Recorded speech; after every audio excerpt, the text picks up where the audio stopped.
Shalom, selamat malam, salam sejahtera bagi kita semua. Malam hari ini, Shalom. ya Shalom. Grace Ministry mengadakan Bible Podcast. Jadi ini interview langsung ke narasumber di tanggal 3 Mei tahun 2026. Kita mengambil topik di sini adalah benarkah geopolitik Timur Tengah memiliki hubungan eskatologi. Nah, kita akan mulai dengan acara sebagai berikut. Doa pembukaan, baru kita akan mendengarkan pujian Calvary. Kemudian ini bukan presentasi, tapi kita akan bertanya jawab. Nanti sebentar kalau di sesi terakhir kita akan ada diskusi. Baru kemudian warta pelayanan. Setelah itu ada doa penutup dan kita akan mendengarkan Bapak. Terima kasih. Untuk itu kita akan berdoa. Saya ajak kita sama-sama berdoa. Kita berdoa. Bapak di surga, terima kasih kami diberi kesempatan. Kami sudah mengadakan pertemuan ibadah pagi tadi, siang, sore mungkin, dan malam hari ini kami berada dalam forum Grace Ministry Podcast, Bible Podcast. Kami bersyukur Tuhan untuk Pak Samuel Balubun. Dalam kesibukan beliau bisa mengambil bagian sebagai narasumber. Tuhan berkati dia, berkati segala yang direncanakan, dikerjakan, baik dalam keluarga maupun dalam tugas-tugas negara. Berikan dia hikmat sehingga nama Indonesia menjadi Indonesia Raya di negara Singapura. Berkati juga untuk Kapten Jenry yang saat ini sudah ada di daerah Malaysia, menunggu persiapan untuk berlayar, dan kemudian segala urusan administrasi bisa diselesaikan dan semua demi hormat dan kemuliaan nama Tuhan. Berkati juga Ibu di Jakarta, Bekasi. Tuhan berkati supaya Ibu dengan setia mendukung suami Kapten Jenry dalam syukur, doa dan permohonan, sehingga apa yang direncanakan oleh keluarga boleh terlaksana dan semuanya itu boleh menjadi persembahan yang berbau harum di hadapan Tuhan. Terima kasih Bapak, memberkati teman-teman kami juga yang akan mengikuti podcast ini, sehingga semua kami baik narasumber maupun semua yang mendengar larut dalam percakapan, larut dalam diskusi, dan kemudian kami boleh mengambil kesimpulan dan itu boleh diterapkan dalam kehidupan kami. Terima kasih Bapak, kami serahkan segala sesuatu yang diperlukan di dalam nama Tuhan Yesus. Engkau berkati jaringan juga supaya semuanya bisa berjalan dengan baik. Di dalam nama Tuhan Yesus Juru Selamat kami berdoa, kami bersyukur kepadamu Bapa di surga. Amin.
This chord of those who cried out for his death.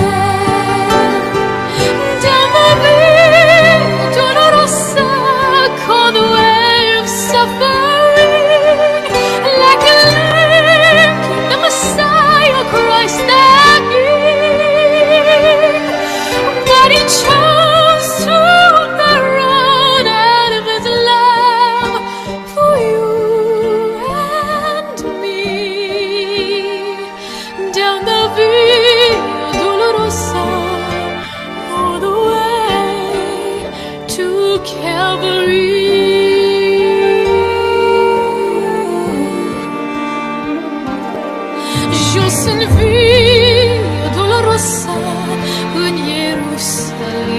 modat. Soldati strada angusta ocasiam. Dar mulțimea dorea să vadă pe cel ce e la moarte condamnat. Jos în mine dolorosa este suferinței drum, ca un miel era Mesia răgelat. Și ales drumul acest din dragoste pentru mine și din. Jos în via dolorosa este drumul de durere. The blood that would cleanse the souls of all men made its way to the heart of Jerusalem.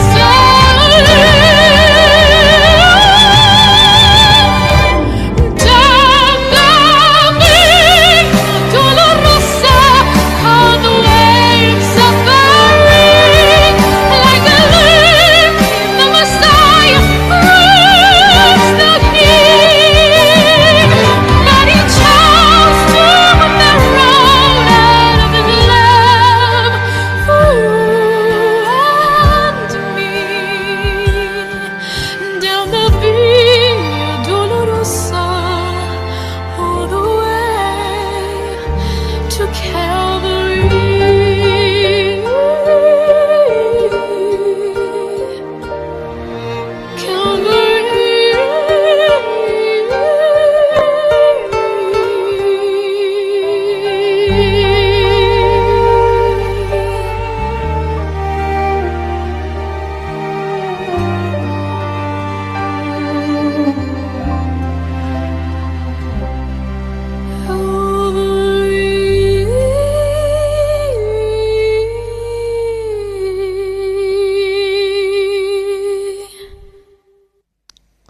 Ya, baik Bapak Ibu, kita sudah mendengar satu pujian dan kini kita akan masuk dalam podcast acaranya dengan tema benarkah geopolitik Timur Tengah memiliki hubungan dengan eskatologi.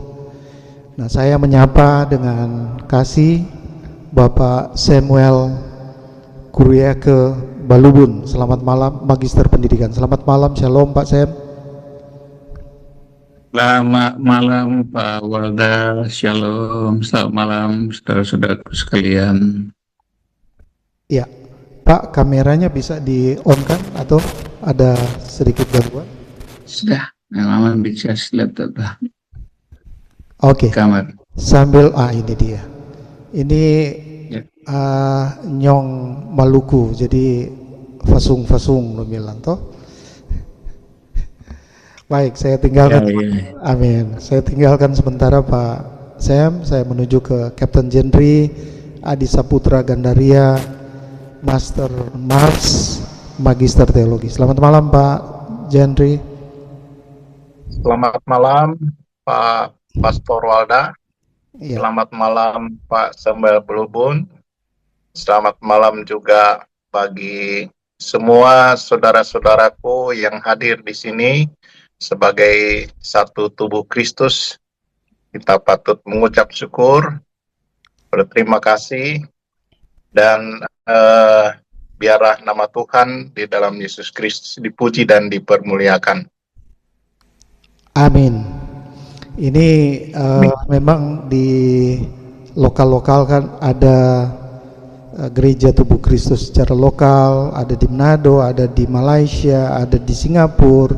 Nah, ini kita 3 negara jadinya ya malam hari ini ya. Ada Singapura, Pak Sam. Saya ini tidak setting, tapi apa ya? Ini sudah diatur kayaknya, diatur dari atas, settingnya dari atas bukan. Pak Jendri sekarang posisinya ada di Malaysia ini, Pak. Oh iya. Ya, jadi kita tidak biasa Ya, di Labuan, Labuan Malaysia. Iya. Oh iya Pak. Singapura ya Pak. Oke. Masih di Singapura Pak ya? Iya Pak. Oke, terima kasih. Pak Sam, kita melihat bahwa persoalan yang terjadi di Timur Tengah, khususnya dengan Iran pasca penyerangan yang dilakukan oleh Amerika maupun Israel, sudah memperlihatkan bahwa kondisi Iran semakin ada di posisi yang sulit, Pak. Nah, yang saya ingin pastikan di sini, Pak Sam, bahwa Iran lokasi ya, titik negara Iran itu kalau di dalam Alkitab dulu Persia, kemudian dari Elam kemudian ke Persia. Menurut Pak Sam, kira-kira Iran ini ada hubungan dengan eskatologi ke depan ini, Pak? Dengan apa yang selama ini dinanti-nantikan oleh orang Kristen? Ya, artinya kita tidak melihat apakah orang Kristen yang sedang menanti bahwa Yesus itu datang di bumi menginjakkan kaki, ataukah datang di awan-awan, whatever. Tidak. Tapi yang saya ingin katakan, apakah ada hubungan keadaan geopolitik yang terjadi di Iran? Silakan, Pak. Baik, terima kasih Pak Wali untuk pertanyaannya. Menjawab pertanyaan kita untuk podcast malam ini ya, apakah situasi di Timur Tengah itu secara geopolitik memiliki hubungan eskatologi? Jawabannya benar, geopolitik Timur Tengah itu punya hubungan yang erat sekali dengan eskatologi, khususnya dalam pandangan kita. Kita di Alkitab sebagai orang Kristen, kita tahu bersama bahwa situasi Timur Tengah itu dengan eskatologi yang digambarkan oleh Alkitab memiliki hubungan yang berpusat pada kota Yerusalem sebagai pusat konflik. Kita tidak bisa memungkiri bahwa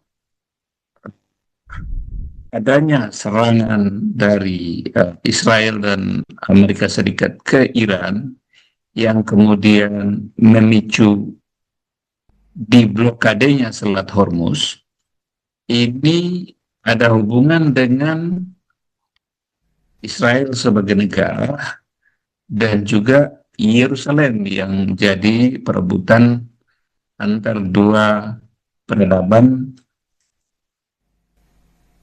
baik Kristen, Yahudi maupun saudara-saudara kita yang beragama Islam, yang menganggap bahwa Yerusalem ini merupakan kota yang penting bagi ketiga agama ini.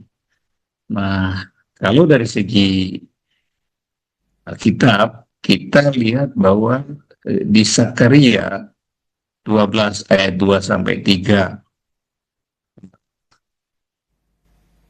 kota Yerusalem ini akan jadi batu sandungan yang kemudian menimbulkan berbagai konflik yang berpusat di Timur Tengah. Nah, kalau kita lihat dibentuknya Board of Peace dengan program rekonstrukturisasi Gaza kembali itu, ada satu komponen yang kelihatannya oleh Donald Trump perlu diatasi,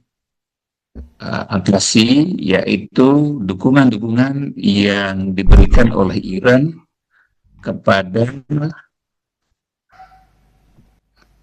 proksi-proksinya, termasuk Hamas dan Hizbullah di Lebanon.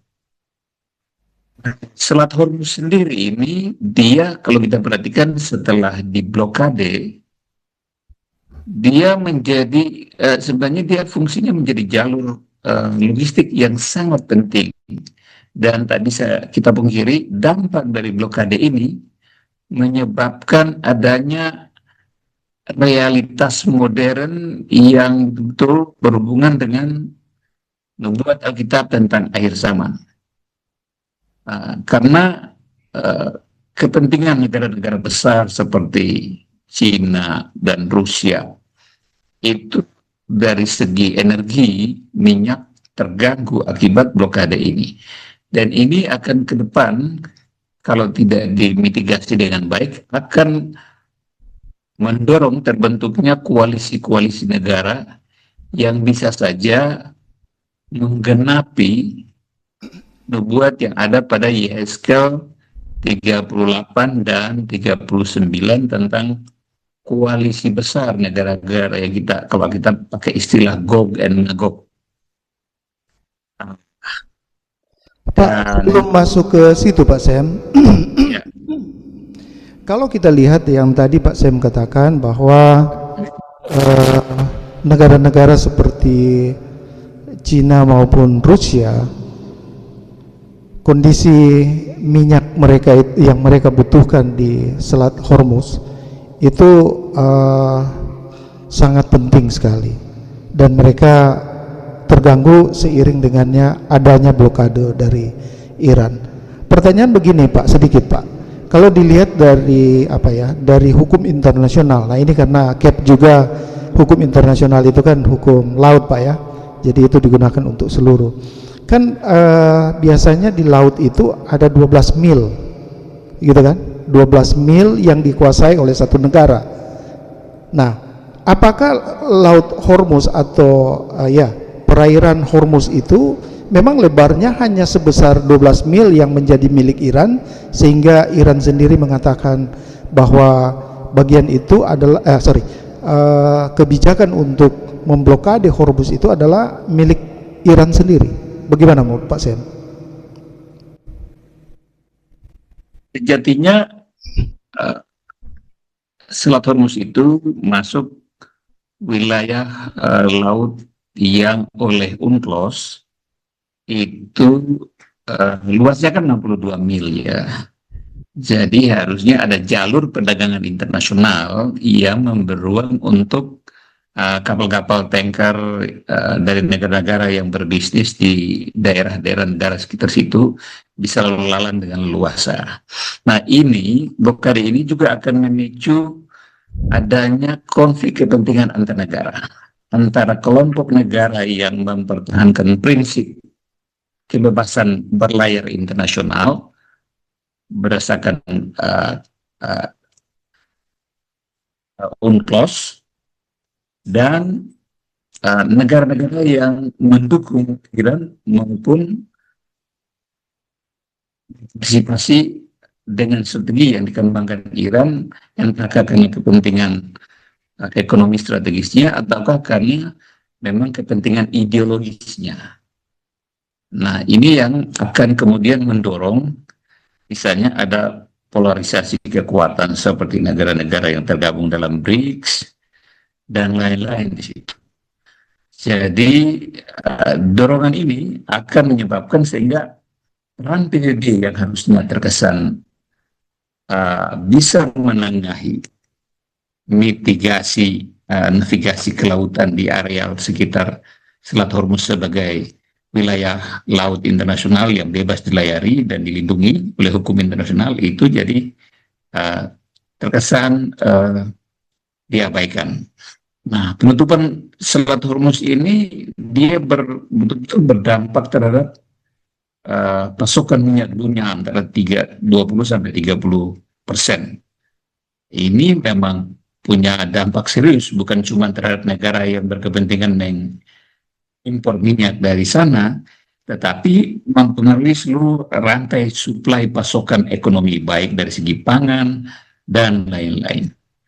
Nah, sehingga bila ini tidak selesai dalam jangka waktu yang singkat, kalau berkepanjangan akan betul-betul memicu adanya lonjakan transportasi global yang menyebabkan harga-harga pangan meroket secara global, atau istilah ekonominya dibilang hyperinflasi. Dan juga dari segi hukum, nah, secara hukum internasional itu Selat Hormuz itu kan harusnya tunduk pada UNCLOS tahun 1982. Nah, namun dalam skenario internasional, siapa sih yang punya wewenang untuk menegakkan itu? hukum manusia sering, kalau kita lihat ya, dalam skenario akhir zaman ya, hukum manusia seringkali digantikan oleh kekuasaan yang otoriter secara global. Jadi bagi saya, blokade ini akan menciptakan keadaan darurat global yang mengharuskan adanya kontrol terpusat atas perdagangan dunia. Hal ini sering dikaitkan juga dengan munculnya sistem ekonomi yang terkendali penuh di bawah kepemimpinan tunggal. Jadi keadaan ini akan mendorong orang untuk berpikir, waduh, memang kita perlu seorang figur pemimpin yang bisa tegas dan secara terpusat mengendalikan seluruh sistem perdagangan dan transportasi. Nah, ini memberi ruang untuk kemudian bakal munculnya tokoh yang oleh politisi ekonomi global disebut sebagai pembawa solusi, yang dalam Alkitab bisa kita terjemahkan sebagai pembina keji. Jadi dia akan diterima sebagai orang yang tokoh yang cerdas, yang memberikan solusi terhadap masalah dunia, tetapi membawa dunia menjauh dari Tuhan. Saya kira itu gambaran umumnya. Oke, baik Pak. Sedikit lagi ini. Kalau tadi dikatakan bahwa Iran itu, kalau kita flashback ya, Iran, Persia, dan kemudian Elam dalam bahasa Alkitab kan. Pertanyaan sekarang begini Pak, kalau memang betul bahwa Iran punya memiliki hubungan eskatologi, pertanyaan saya yang ingin ada kepastian di sini, benarkah bahwa Iran penduduk yang ada sekarang atau pemerintahan atau bahkan rezim lah bahasa sekarang ini, apakah itu sama dengan Iran yang Iran dalam bahasa Alkitab itu Persia murni atau Elam murni? Bagaimana menurut Pak Sen? Kalau kita investasi makna geografis, ada sebagian nama negara atau peradaban yang disebutkan oleh Alkitab sampai sekarang masih terpelihara adanya.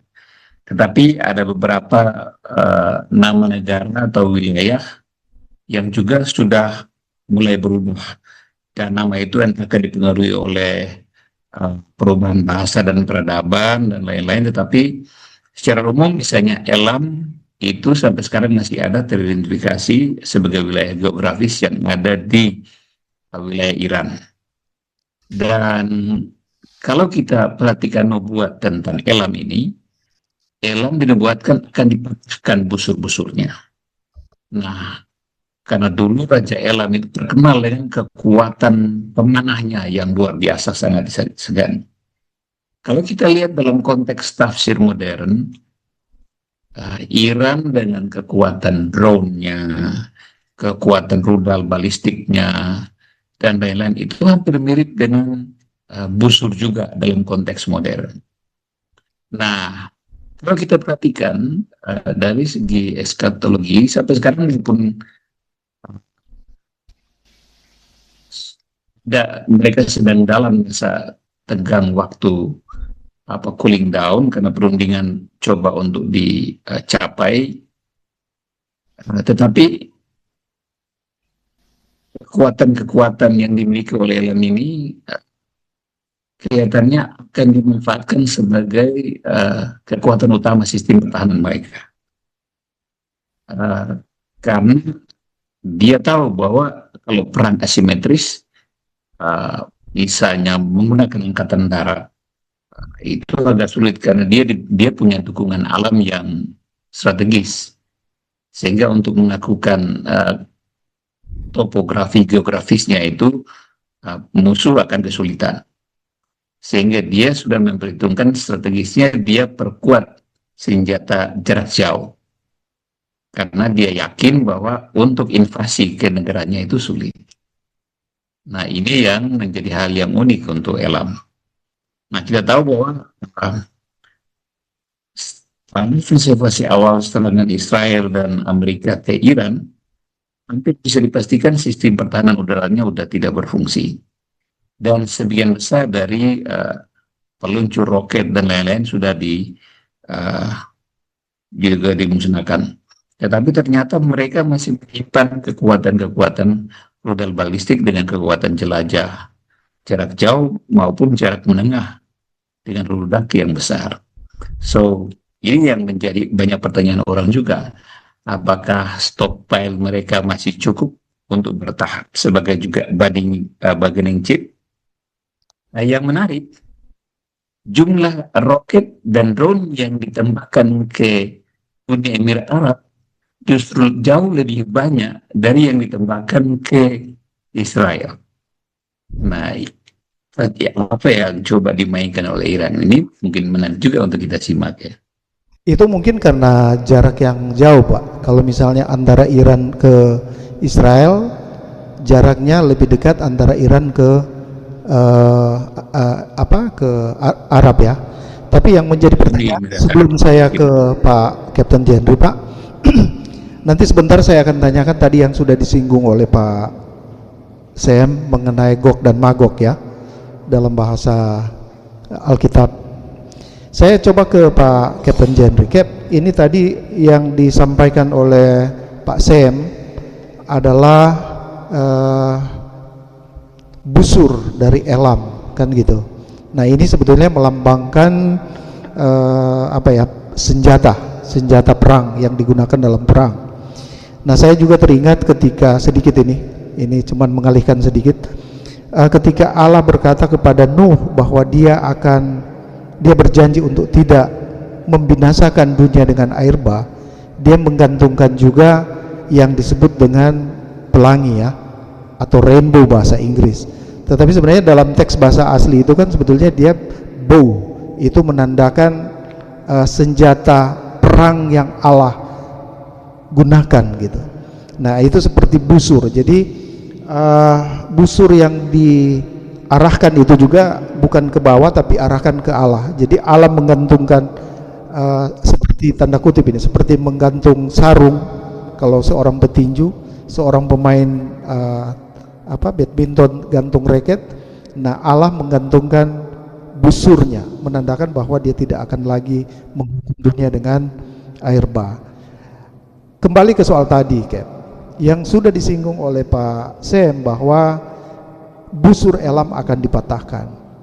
Nah, menurut Pak Kapten Jendri, yang dimaksud dengan busur ini atau persenjataan Iran yang sekarang ini dikonversikan oleh Pak Sam tadi bahwa Elam itu seperti yang sekarang ini Iran, sebenarnya kekuatan Iran dalam persenjataan itu seperti apa, Pak?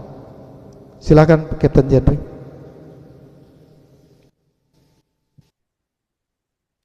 Shalom, terima kasih Pak Pastor Walda.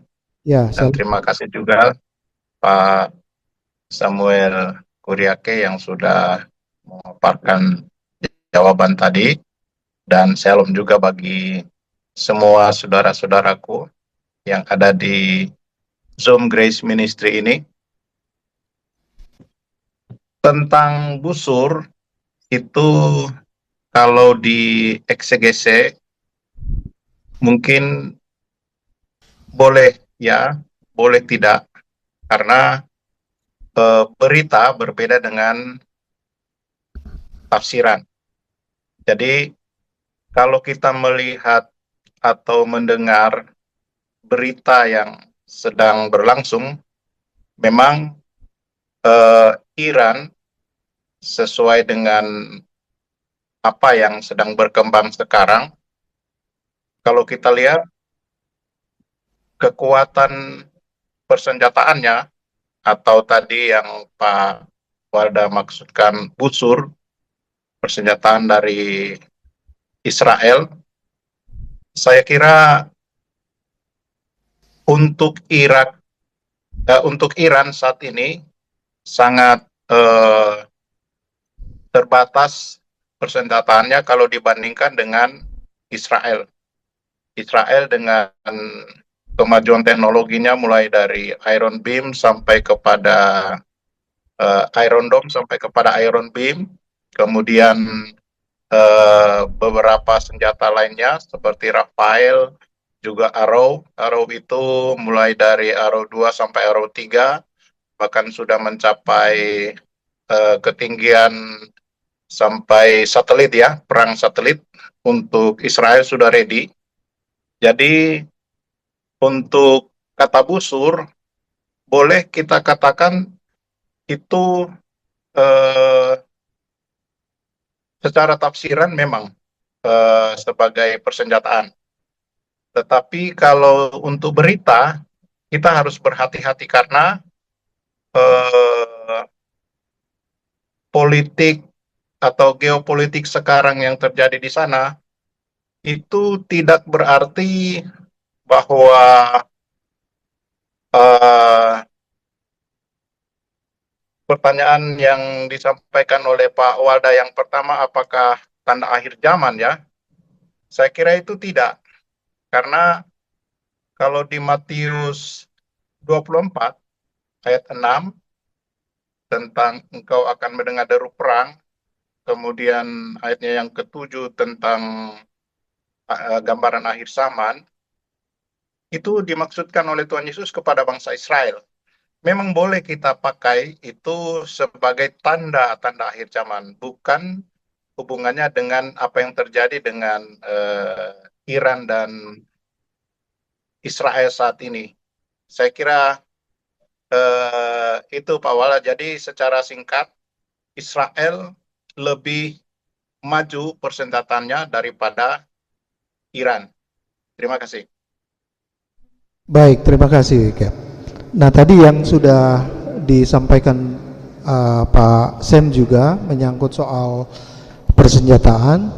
Nah, kalau kita lihat begini, Pak, mungkin kalau kita bedah dari beberapa ayat yang disampaikan tadi oleh Pak Jendri sendiri di dalam Matius pasal 24, itu memang Tuhan Yesus bicara kepada bangsa Israel atau kepada orang-orang Israel pada waktu itu. Nah, apakah pernyataan Yesus itu ada hubungannya nanti dengan eskatologi? Nah, itu sebentar. Tapi saya pikir kita hindari dulu bagian itu, Pak, karena kita masuk dulu yang faktual gitu, yang ada di depan mata kita. Jadi faktanya yang terjadi sekarang begini. Israel itu kan dia tidak bermain sendiri, Pak, tetapi dia bermain dengan Amerika sebagai mitra yang sampai saat ini belum dapat negara lain bantah bahwa Israel dan Amerika itu seperti saudara kembar katanya. Nah, persoalannya sekarang begini, Pak, apakah di dalam Alkitab memang Amerika itu disebut-sebut dengan menggunakan nama lain? Kalau misalnya kita mengacu dari apa yang tadi penjelasan Pak Sem, bahwa Iran itu adalah bagian dari Elam dulu, gitu kan, atau Persia dulu. Sementara yang sekarang ini Reza kan sedang menanti-nantikan sebuah perubahan yang signifikan yang akan terjadi untuk melanjutkan estafet kepemimpinan Iran. Nah, kembali ke soal tadi, Pak, yang menjadi pertanyaan, kalau misalnya Israel sendiri, apakah mungkin dengan persenjataan yang tadi Pak Jendri sampaikan tadi, Pak? Bagaimana? Kalau tafsiran, ya mungkin, Pak. Karena Allah tidak bergerak atau bekerja melalui tanda-tanda geopolitik. Walaupun memang karena Amerika membantu Israel. Tetapi dari dulu, secara historis, bahkan di dalam Alkitab sendiri, kalau Allah dengan Israel itu sudah jelas. Saya pernah, waktu dulu, perang Irak dengan Amerika. Saya sendiri, terus orang-orang di sekitar saya mungkin ada 7 orang. Mereka membela Irak. Rupanya waktu itu saya masih officer. Nah, rupanya kapten dia lewat, dia dengar. Waktu itu kan kami belum ada anti harassment aturannya. Dulu masih waktu itu, sekarang sudah ada aturan anti harassment dengan adanya MLC, Marine Labor Convention itu. Nah, saya sendiri, kemudian kapten itu tanya sama saya, Jenny, do you have your Bible? Saya ada Alkitab bahasa Indonesia. Nah, di atas dia suruh buka Mazmur 121. Dia suruh buka, terus dia baca karena di kitab Indonesia di atasnya itu ada tulis Tuhan penjaga Israel. Saya bilang the Lord is the Israel keeper. Langsung dia tunjuk tujuh orang itu, dia clear, dia bilang, who will against God? Siapa yang mau melawan Allah? Dia bilang, Tuhan penjaga Israel, dia bilang. Jadi orang-orang 7 itu langsung pergi. Nah, secara sejarah dari dulu, Pak, Israel itu sudah dijaga oleh Tuhan. Saya kira itu. Kalau tadi dikatakan bahwa Israel bisa, dan kita aminkan itu, Pak, ya, artinya kita memegang teguh bahwa Allah itu adalah penjaga Israel. Dia tidak pernah tertidur, ya, siang dan malam. He is a keeper. Gitu. Persoalannya sekarang, kenapa kita melihat secara faktual bahwa Israel itu seperti interdependence, gitu, Pak, seperti merasa ketergantungan terhadap Amerika itu kuat. Bagaimana kita bisa menjelaskan, memberikan pertanggungjawaban apa yang tadi sudah Pak Jendri sampaikan? Silakan, Pak. Saya pernah masuk atau searching, saya lupa filenya itu, ada kurang lebih 300 jenis persenjataan modern Israel. Sudah ada. Jadi saya pernah sampaikan sama Bapak kan waktu kita saya lupa filenya di mana. Itu sampai saya baca itu terheran-heran itu, karena mereka sudah sampai kepada perang satelit, Pak. Ya. Jadi kalau kita melihat kekuatan Israel sekarang ya sangat jelas bahwa Tuhan adalah penjaga Israel. Never slumber. Kalau di dalam Alkitab bilang the keeper never slumber. Tidak pernah tidur ayam kalau bahasa Indonesia, ya. Tetap matanya itu tertuju kepada Israel. Itu jaminan Allah mulai dari Israel yang satu orang, yang Yakub di Betel itu, ya. Sampai sekarang itu jelas. Kalau kita mau menafsirkan atau eksegese Alkitab secara mendalam lagi, jelas-jelas Israel itu dibela oleh Allah. Matanya bahkan matanya Allah ada di Israel. Dan Netanyahu bilang, selama ada HP di tangan kamu, itu adalah mata dan telinga kami. Benjamin Netanyahu pernah mengeluarkan statement, the mobile phone is our eyes and our ear.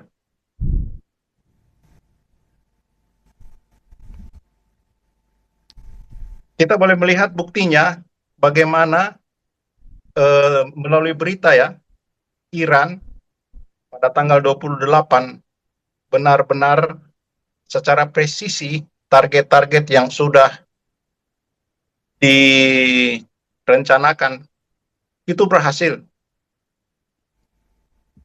Tanggal 28 Februari 2026. Ya, oke. Terima kasih, Cap. Tahan dulu yang lain. Tapi saya ingin bertanya ke Pak Sam. Pak Sam, tadi kita sudah bahas tentang Amerika dengan Israel. Saya ingin minta ketegasan dari Pak Sam dalam pemahaman ini, bahwa apakah Israel hanya memperalatkan Amerika, atau Amerika itu hanya alat sementara dalam rencana Allah terhadap bangsa-bangsa dalam pembunuhan rencana Allah yang besar? Bagaimana menurut Pak Sam? Ini pertanyaan yang menarik sekali. Ngeri-ngeri sedap, Pak, ya? Ya, karena pun partai yang berkuasa, siapapun presiden dan asal partainya di Amerika, ada kecenderungan mereka dalam berbagai strategi politiknya terkesan memberikan dukungan baik militer, ekonomi, dan politik ke negara Israel. Di Alkitab, kalau kita lihat di kitab Wahyu ya, di Wahyu 12 ayat 14, ada bunyi ayat ini yang kemudian menafsirkan, kalau kita baca, kepada perempuan itu diberikan kedua sayap dari burung Raja Wali yang besar, supaya ia terbang ke padang gurun, ke tempatnya yang telah disediakan. Jadi, nah ini ayat ini ditafsirkan sebagai suatu keadaan di mana Israel berada dalam kesulitan dan mendapatkan perlindungan dari Amerika Serikat.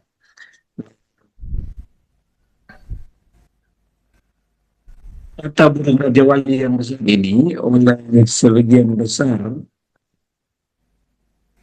teolog tafsir eskatologi modernnya itu, dan populer Injili di Amerika itu menganggap bahwa burung Raja Wali besar yang dimaksud ini adalah Amerika Serikat.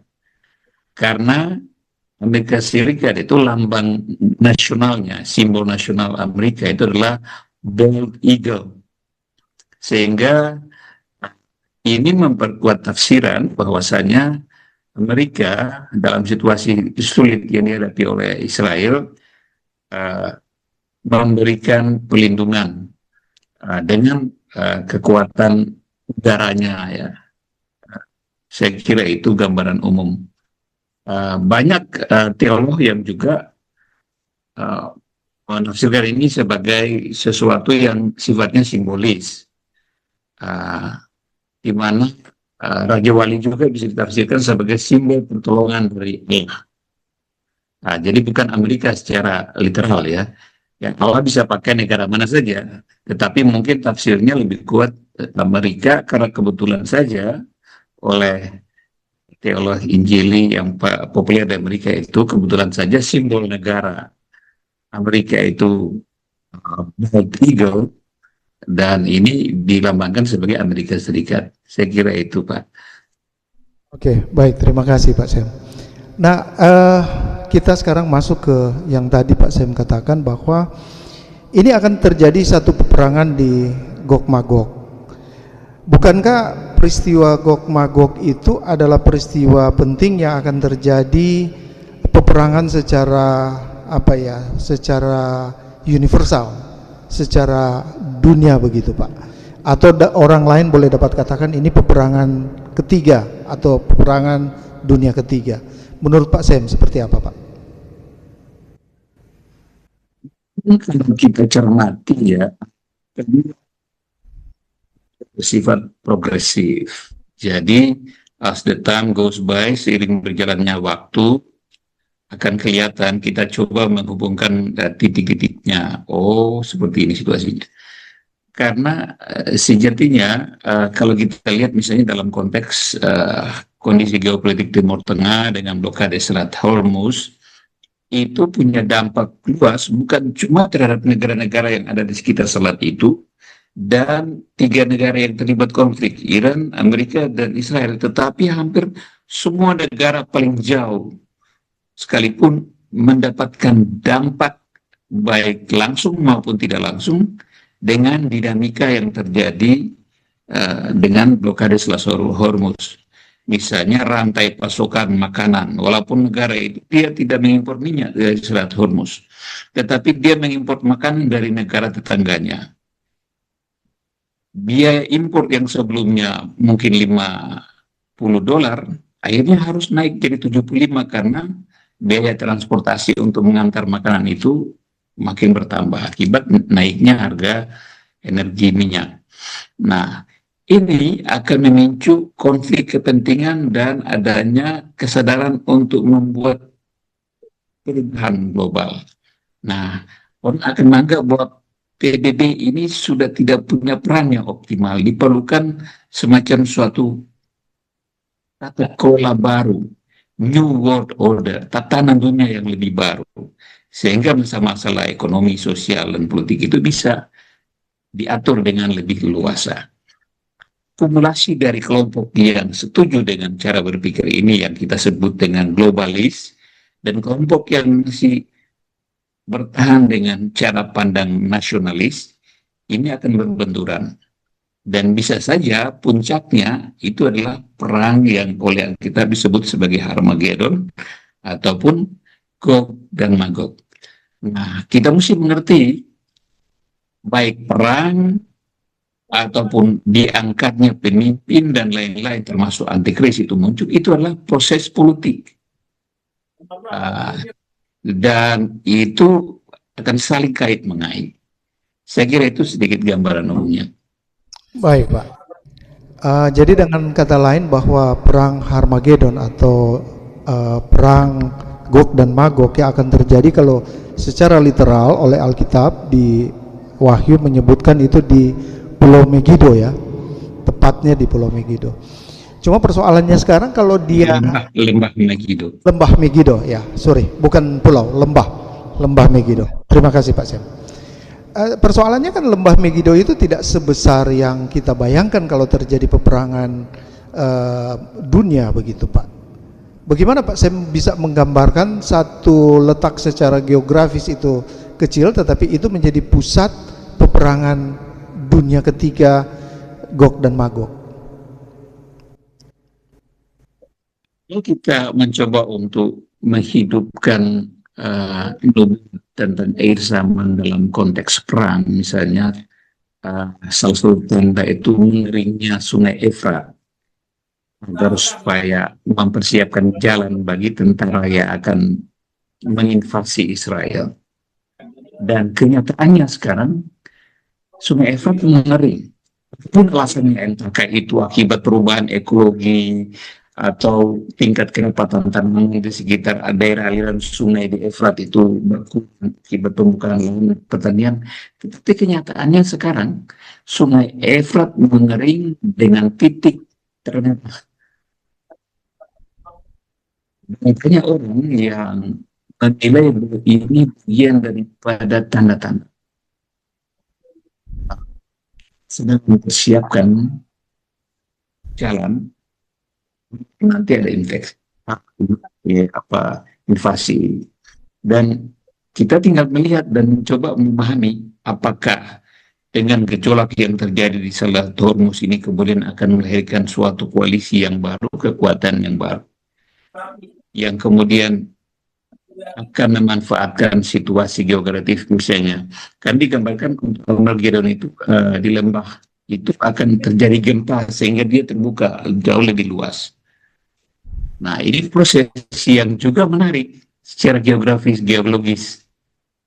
Nah, ini tidak seperti kita menonton film yang durasinya cuma 1-2 jam dan bisa langsung oleh sutradara diatur serempak. Tapi ini timeline-nya diatur oleh Tuhan dan kita sebagai orang percayanya diberikan petunjuk aja bagaimana memahami itu. Saya kira begitu, Pak. Baik, terima kasih Pak Siam. Saya ke Captain Jenry ini. Cap, kalau kita bicara ini tanda-tanda lah, ya. Entah orang berkata bahwa ini zaman akhir atau akhir zaman. Ini ada orang juga yang memberikan dua definisi yang berbeda antara akhir zaman dan zaman akhir. Whatever, what do you think, ya? Yang saya ingin tanyakan begini, bagi orang percaya sekarang, sikap kita menghadapi keadaan ini harusnya seperti apa? Silakan, Cap. Sebelum saya menjawab sikap kita bagaimana, saya mau menyambung atau mau menambahkan, melengkapi lah apa yang dikatakan oleh hambanya Pak Samuel tadi tentang Gog Magog ya. Kalau tadi Pak Samuel dari Wahyu, kalau kita melihat dari Yehezkiel 38 secara konteks, untuk masa depan Israel itu bersama gereja Tuhan di masa tribulasi atau menjelang kerajaan, kondisinya sangat berbeda dengan apa yang dikatakan di dalam Yehezkiel 38. Karena Di dalam Yesaya 38, kondisi Israel aman waktu itu. Waktu tribulasi atau menjelang kerajaan yang akan datang itu. Nah, sekarang Israel tidak aman, bahkan berkecamuk ya. Nah, karena dunia belum masuk dalam tribulasi. Itu kalau dari Yesaya 38. Sangat berbeda dengan keadaan seperti di Wahyu ya. Saya kira itu untuk melengkapi. Jangan sampai kita diri di dalam satu pihak. Ya, terus untuk sikap kita bagaimana untuk menghadapi sekarang ini, tentunya kita perlu tetap berada di dalam hadirat Tuhan untuk mendoakan. Tetapi jangan sampai salah berdoa. Kita harus menguasai diri, kita harus tenang, karena itu tidak terjadi di kita, tapi terjadi di sana, di Timur Tengah. Karena Injil kerajaan sekarang sedang gencar-gencarnya diberitakan. Jadi kita harus tetap percaya bahwa Allah senantiasa berada di pihak kita, karena tentunya pertolongan Tuhan itu ada di dalam kehidupan kita. Jadi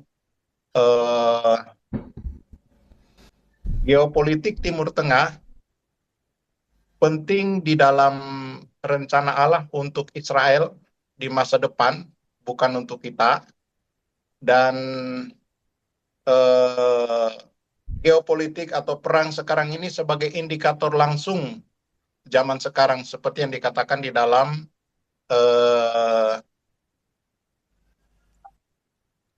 Matius 24 itu. Nah, dunia membaca berita untuk mencari tanda. Gereja membaca Paulus untuk memahami posisi kita sebagai gereja Tuhan. Jadi kita harus tetap memahami bahwa sikap yang benar adalah tetap percaya, jangan sampai ada spekulatif yang tidak terkontrol, dan selalu berdoa bahwa kasih Allah senantiasa ada dalam kehidupan kita. Penguasaan diri harus senantiasa kita gunakan, karena kadang-kadang ketika kita di tempat kerja, seperti saya alami pada waktu perang Irak itu, saya sendirian dikelilingi oleh 7 orang. Tetapi puji Tuhan, Tuhan selalu menolong. Ada jalan keluar yang Dia berikan. Dan kita percaya bahwa ketika kita diselamatkan, Allah senantiasa menjaga dan menolong kita sesuai dengan iman percaya kita kepadanya. Terima kasih. Baik, terima kasih Cap. Memang menyangkut soal kondisi apakah kita sudah berada di Great Tribulation ya, ataukah masa kesesakan besar, itu memang ada penafsiran yang berbeda. Pak Sam juga ada di posisi yang berbeda, karena itu saya hindari untuk masuk di bidang itu. Minta maaf, karena tentunya ada pertimbangan-pertimbangan juga, dan perlu kita hargai posisi kita masing-masing. Hanya yang ingin saya tanya bahwa apakah sikap orang percaya itu yang dihubungkan dengan perkembangan yang terjadi di Timur Tengah itu cukup kuatkah posisi Iran sendiri? Itu yang menjadi perbincangan kita. Yang kedua adalah menjadi pertanyaan, bukan pertanyaan tapi satu statement begini Pak. Kalau misalnya memang itu ada hubungan dengan eskatologi, kita tidak, tentunya eskatologi itu biasanya ya menimbulkan seperti yang ditakutkan oleh sebagian, bahkan banyak orang, dan tadi sudah diungkapkan oleh Kapten Jendri juga sendiri, bahwa akan menimbulkan spekulasi yang tajam di sana ya. Artinya kita seperti mengira-ngira.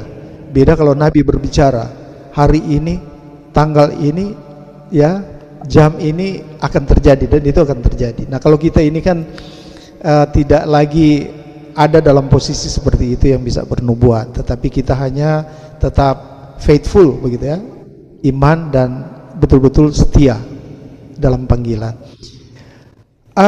Pak Sam, dari penjelasan Pak Kapten Jendri tadi, kalau menurut Pak Sam sendiri, sikap orang percaya untuk menghadapi kondisi yang terjadi ini seperti apa kira-kira?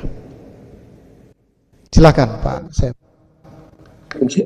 Terima kasih Pak Walda. Saya kira yang pertama,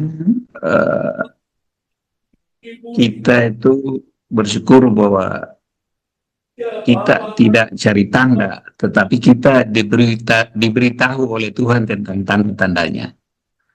Sehingga memang yang pertama, sebagai orang percaya, kita harus meminta hikmat dan pengertian dari Tuhan untuk memahami maksud daripada tanda-tanda petunjuk dalam bentuk wahyu maupun nubuat, baik yang ditulis oleh Rasul Paulus maupun oleh Yohanes dan Rasul-Rasul ini, termasuk yang disampaikan langsung oleh Tuhan Yesus sendiri.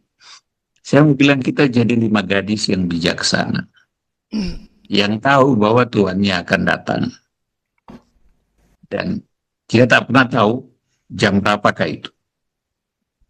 Tapi Tuhannya bilang, kasih tahu bahwa dia akan datang, dan karena gelap, kita mesti siapkan pelitanya.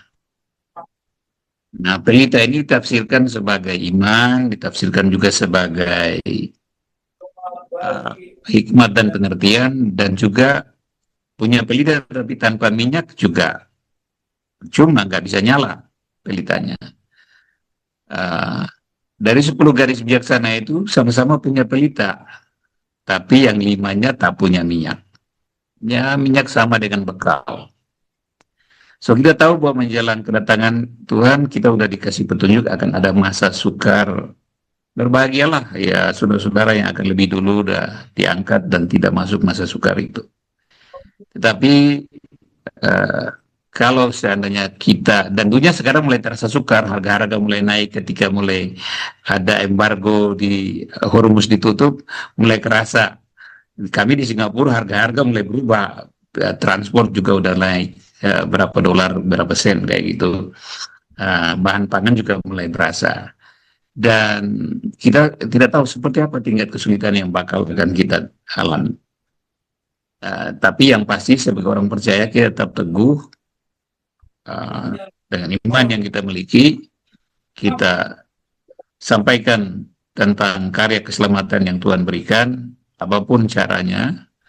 Tidak harus bisa berkhotbah sesuai dengan kasih karunia yang kita dapat dari Tuhan, bisa dengan perbuatan pekerjaan baik dan kesadaran hidup kita yang memancarkan kemuliaan Tuhan, sambil terus mencoba memahami, meminta pertolongan Roh Kudus untuk bisa memahami tentang rangkaian peristiwa yang terjadi sampai dengan kedatangan Tuhan.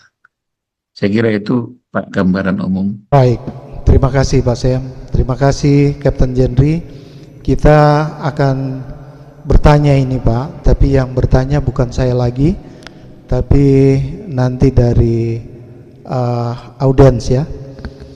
Nah, sebelum kita masuk ke pertanyaan dari audiens ke narasumber, saya matikan dulu recordnya.